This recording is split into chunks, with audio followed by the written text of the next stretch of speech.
12장. 6월절 엿새 전에 예수께서 베다니에 가셨다. 그곳은 예수께서 죽은 사람 가운데 살리신 나사로가 사는 곳이다. 거기서 예수를 위해 잔치를 베풀었는데 마르다는 시중을 들고 있었고 나사로는 식탁에서 예수와 함께 음식을 먹고 있는 사람 가운데 끼어 있었다. 그때 마리아가 매우 값진 순나드 향유 한 근을 가져다가 예수의 발에 붓고 자기 머리털로 그 발을 닦았다.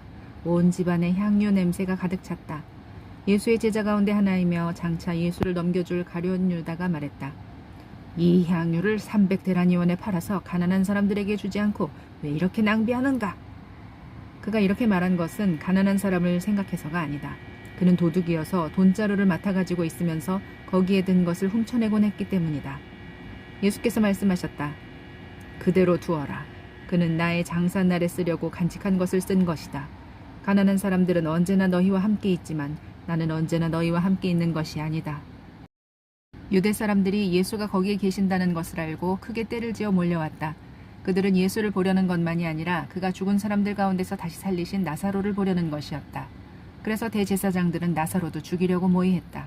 그것은 나사로 때문에 많은 유대 사람이 떨어져 나가서 예수를 믿었기 때문이다. 다음 날에는 명절을 지키러 온 많은 무리가 예수께서 예루살렘에 들어오신다는 말을 듣고 종려나무 가지를 꺾어들고 그분을 맞으러 나가서 호산나 주님의 이름으로 오시는 이에게 복이 있기를 이스라엘의 왕에게 복이 있기를 하고 외쳤다. 예수께서 어린 나귀를 보시고 그 위에 올라타셨다. 그것은 이렇게 기록한 성경 말씀과 같았다. 시온에 따라 두려워하지 말아라. 보아라 내 임금이 어린 나귀를 타고 오신다. 제자들은 처음에는 이 말씀을 깨닫지 못했으나 예수께서 영광을 받으신 뒤에야 이것이 예수를 두고 기록한 것이며 또 사람들도 그에게 그렇게 대했다는 것을 회상하였다. 또 예수께서 무덤에서 나사로를 불러내어 죽은 사람들 가운데서 살리실 때 함께 있던 사람들이 그 일어난 일을 증언했다. 이렇게 무리가 예수를 맞으러 나온 것은 예수가 이런 표징을 행하셨다는 말을 들었기 때문이다. 그래서 바리새파 사람들이 서로 말했다. 이제 다 틀렸소. 보시오. 온 세상이 그를 따라갔소. 명절에 예배하러 올라온 사람들 가운데 그리스 사람이 몇 있었는데 그들은 갈릴리 벳세다 출신 빌립에게로 가서 청했다. 선생님, 우리가 예수를 뵙고 싶습니다. 빌립은 안드레에게로 가서 말하고 안드레와 빌립은 예수께 그 말을 전했다. 예수께서 그들에게 대답하셨다. 인자가 영광을 받을 때가 왔다. 내가 진정으로 너희에게 말한다. 밀알 하나가 땅에 떨어져서 죽지 않으면 한 알 그대로 있고 죽으면 열매를 많이 맺는다. 자기의 목숨을 사랑하는 사람은 잃을 것이요 이 세상에서 자기의 목숨을 미워하는 사람은 영생에 이르도록 그 목숨을 보존할 것이다. 나를 섬기려고 하는 사람은 누구든지 나를 따라오너라. 내가 있는 곳에는 나를 섬기는 사람도 나와 함께 있을 것이다. 누구든지 나를 섬기면 내 아버지께서 그를 높여주실 것이다. 지금 내 마음이 괴로우니 무슨 말을 하여야 할까? 아버지, 이 시간을 벗어나게 하여 주십시오 하고 말할까? 아니다. 나는 바로 이 일 때문에 이때에 왔다. 아버지의 이름을 영광스럽게 드러내십시오. 그때 하늘에서 소리가 들려왔다.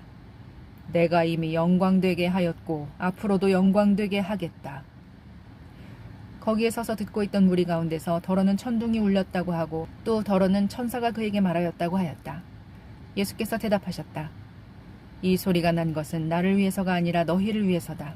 지금은 이 세상이 심판을 받을 때다.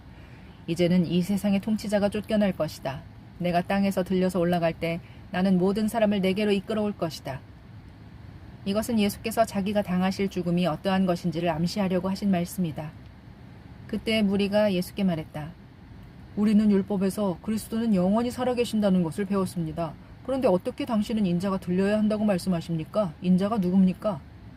예수께서 그들에게 대답하셨다. 아직 얼마 동안은 빛이 너희 가운데 있을 것이다. 빛이 있는 동안에 걸어다녀라. 어둠이 너희를 이기지 못하게 하여라. 어둠 속을 다니는 사람은 자기가 어디로 가는지를 모른다. 빛이 있는 동안에 너희는 그 빛을 믿어서 빛의 자녀가 되어라. 이 말씀을 하신 뒤에 예수께서는 그들을 떠나서 몸을 숨기셨다. 예수께서 그렇게 많은 표징을 그들 앞에 행하셨으나 그들은 예수를 믿지 아니하였다. 그리하여 예언자 이사야가 한 말이 이루어졌다. 주님, 우리가 전한 것을 누가 믿었으며 주님의 팔이 누구에게 나타났습니까? 그들이 믿을 수 없었던 까닭을 이사야가 또 이렇게 말했다. 주님께서 그들의 눈을 멀게 하시고 그들의 마음을 무디게 하셨다.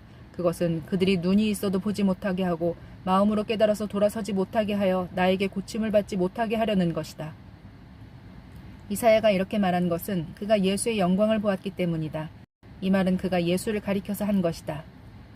지도자 가운데서도 예수를 믿는 사람이 많이 생겼으나 그들은 바리새파 사람들 때문에 믿는다는 사실을 드러내지 못했다. 그것은 그들이 회당에서 쫓겨날까봐 두려워하였기 때문이다. 그들은 하나님의 영광보다도 사람의 영광을 더 사랑했다. 예수께서 큰 소리로 말씀하셨다. 나를 믿는 사람은 나를 믿는 것이 아니라 나를 보내신 분을 믿는 것이요. 나를 보는 사람은 나를 보내신 분을 보는 것이다.